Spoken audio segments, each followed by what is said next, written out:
Friends, welcome to Mittal's tasty food recipe માં આજે આપણે બનાવીશું ગુજરાતી સ્પેશિયલ દાળ ઢોકળી।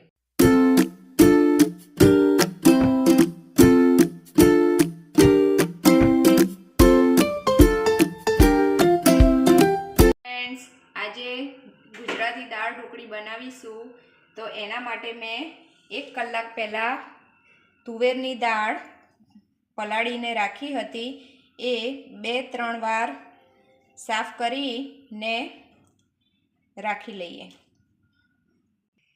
હવે મેં 2-3 વાર પાણીથી ધોઈ દીધી છે। હવે એને કુકરમાં ઉમેરી દઈશું અને 3-4 વિસલ થાય ત્યાં સુધી પકાવી દઈશું। હવે આ દાળ ડૂબે ત્યાં સુધીનું પાણી ઉમેરી અને 3-4 સીટી મારી દઈશું। 1 ચમચી જેટલા સિંગદાણા ઉમેરીશું। નું ઢાંકણ બંધ કરી ને ગેસ ચાલુ કરી દઈશું।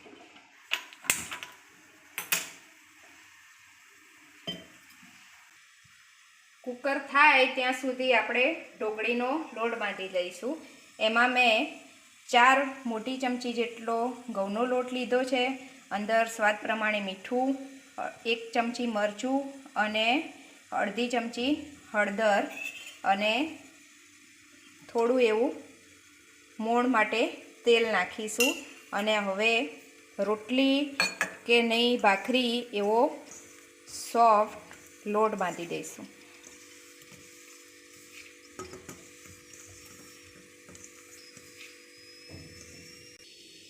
એમાં થોડો અજમો હાથથી મસળીને ઉમેરીશું કે જેથી દાળ ઢોકળીનો ટેસ્ટ એકદમ સરસ આવે।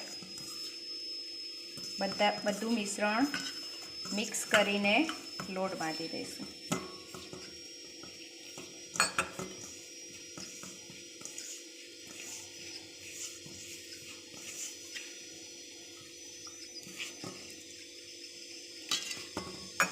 થોડું પાણી ઉમેરવાનું કે જેથી લોટ ઢીલો ના થઈ જાય, એનું ખાસ ધ્યાન રાખવાનું।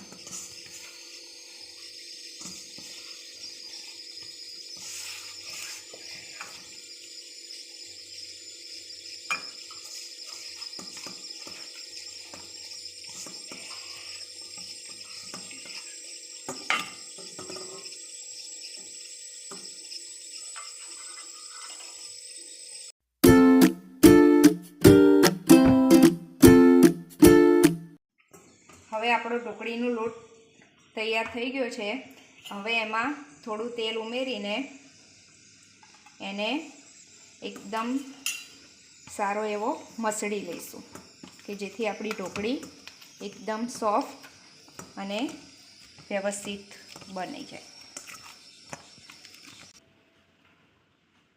દાળ સરસ બફાઈ ગઈ છે। હવે એને ક્રશ કરી લઈએ।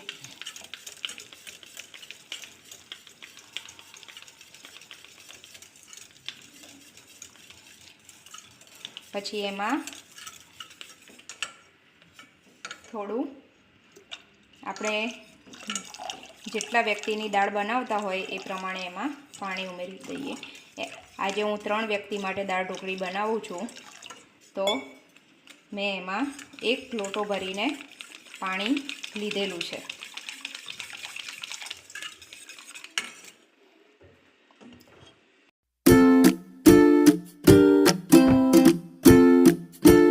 હવે એમાં આપણે મસાલા એડ કરી દઈએ। 2 ચમચી લાલ મરચું પાવડર, હળદર 1 ચમચી, ધાણા જીરું પાવડર, સ્વાદ પ્રમાણે મીઠું અને ગરમ મસાલો મેં એડ કરેલો છે। એમાં સ્વાદ પ્રમાણે ગોળ નાખી દઈશું। પછી એને ગેસ ચાલુ કરીને એને ઉકાળીશું ત્યાં સુધી આપણે ઢોકળી વણીને તૈયાર કરી દઈશું। એમાં અડધું ટામેટું ઝીણું કટિંગ કરીને ઉમેરી દઈશું।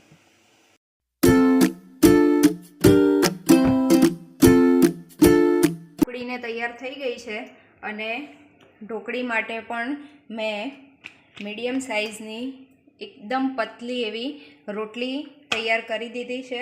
હવે એને કટિંગ કરી અને દાળમાં ઉમેરી દઈશું. ચોરસ ટુકડા ગમતા હોય તો ચોરસ અને શક્કરપારા જેવા ગમતા હોય તો શક્કરપારા જેવા, તો એ રીતે કટિંગ કરી દેવાના. મને ચોરસ ગમે છે એટલે હું ચોરસ શેપ આપીશ.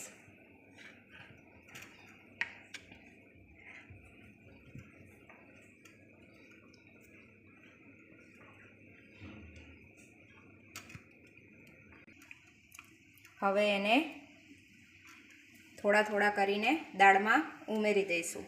એવી જ રીતે આ બીજી રોટલી છે એને પણ આ રીતે કટિંગ કરીને દાળમાં ઉમેરી દઈશું. આજે આપણે દાળ ઢોકળી કુકરમાં બનાવીએ છીએ એટલે એને ઉકળવા દઈશું. પછી એની 2 વિસલ થવા દઈશું. દાળમાં મેં બીજી રોટલીની ઢોકળી પણ ઉમેરી દીધી છે અને હવે એનો પહેલાં વઘાર કરીશું. તો મેં એમાં લીધું છે લીલું મરચું 1 કટિંગ કરીને, 1 લાલ મરચું, તમાલપત્ર, મીઠો લીમડો, 1 ચમચી રાઈ, 1 ચમચી જીરું, હિંગ અને લીંબુ અને છેલ્લા ધાણા. હવે એના માટે મેં વઘાર કરવા માટે તેલ મૂકી દીધું છે. 3 મોટી ચમચી તેલ ગરમ થાય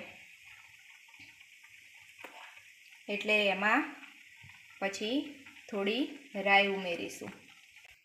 હવે તેલ ગરમ થઈ ગયું છે, એમાં 1 ચમચી રાઈ, જીરું, ચપટી હિંગ અને જે આપણે સૂકા મસાલા લીધા હતા એ એડ કરી દઈશું અને પછી દાળ ચાલુ તો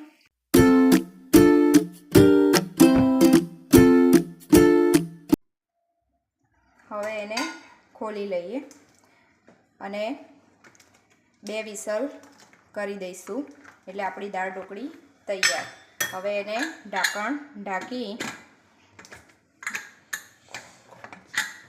ને 2 વિસલ થાય ત્યાં સુધી થવા દઈશું. હવે કુકર ઠંડુ થઈ ગયું છે એટલે આપણે ચેક કરી લઈએ કે આપણી દાળ ઢોકળી તૈયાર થઈ ગઈ છે કે નહીં. જો ફ્રેન્ડ્સ, કેટલી સરસ દાળ ઢોકળી તૈયાર થઈ ગઈ છે. એમાં હવે અડધા લીંબુનો રસ ઉમેરી દઈએ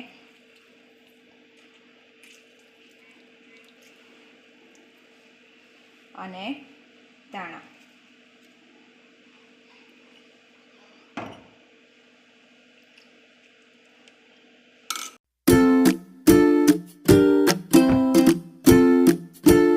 દાળ ઢોકળી તૈયાર છે. હવે એને સર્વિંગ બાઉલમાં કાઢી લઈએ.